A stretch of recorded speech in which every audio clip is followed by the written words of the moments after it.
Hello, I'm Deborah Judd. I am the Nurse Practitioner Program Director, the Doctor of Nursing Practice Program Director here at Weber State. And of course, I'm an educator, a faculty member, a nurse leader, and a family nurse practitioner.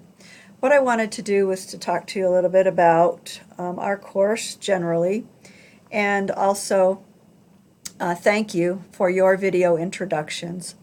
I, like you, am not super comfortable in front of a camera looking at myself and talking about things that maybe I know and maybe I don't know.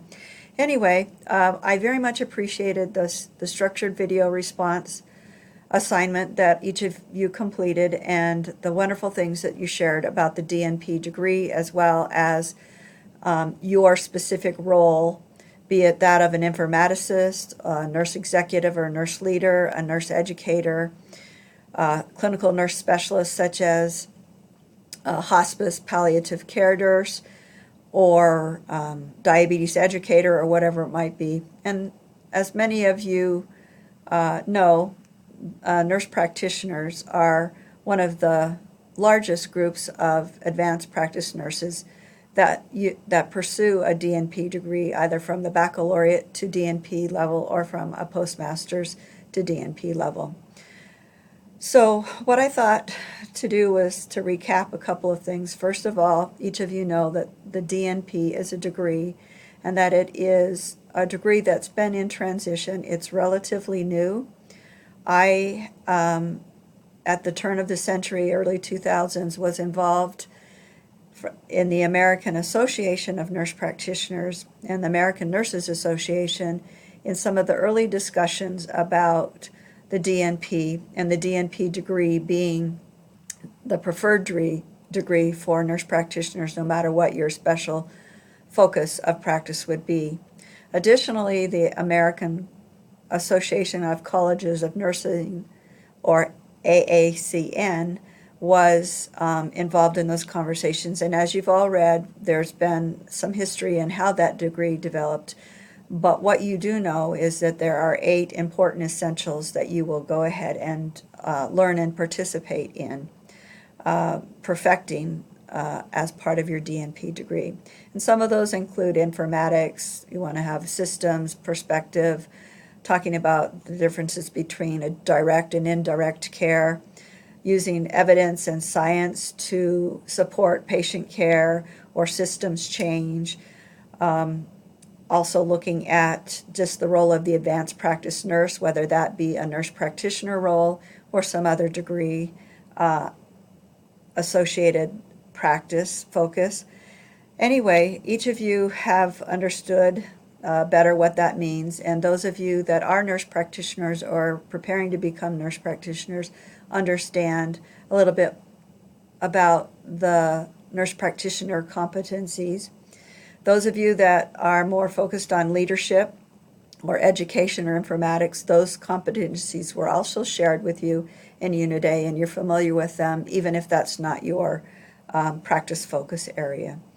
So the other thing that you need to understand is that the DNP degree is often associated with a nurse practitioner certification, especially now that we have more BSN to DNP degrees. And as part of that, the FNP, or your other specialty role, is not part of the degree, but is augmented by those things you learn as you understand more about resources and financial implications, quality improvement, population health, biostatistics, nursing leadership, and a variety of other things that are listed in your programs of study. What I thought to do now was to introduce you to Unit B and let you know that during this unit you'll be looking a little bit more at theory and models that might be applicable to the DNP degree and your future DNP project.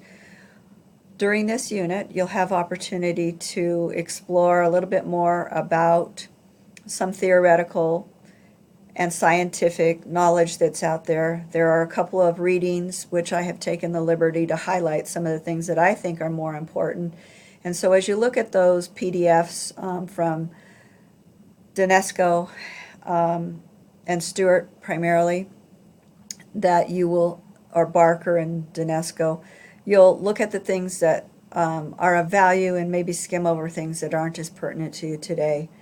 The other thing is you need to understand a little bit about philosophy and nurses' ways of knowing, and we'll be looking at Carper's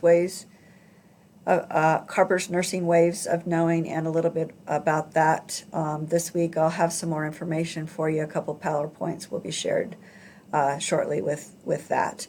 Let me know if there's anything that you need. I'm here to support you, and I appreciate each of you and your efforts thus far in the program.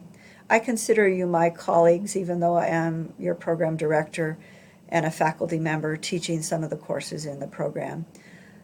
Don't hesitate to reach out to us as your faculty. We are here to support and facilitate you, but I do need you to understand that this is a program that's based on adult learning, and each of you need to decide how best you can balance life, how you'll get yourself organized, and how you'll participate in your learning here.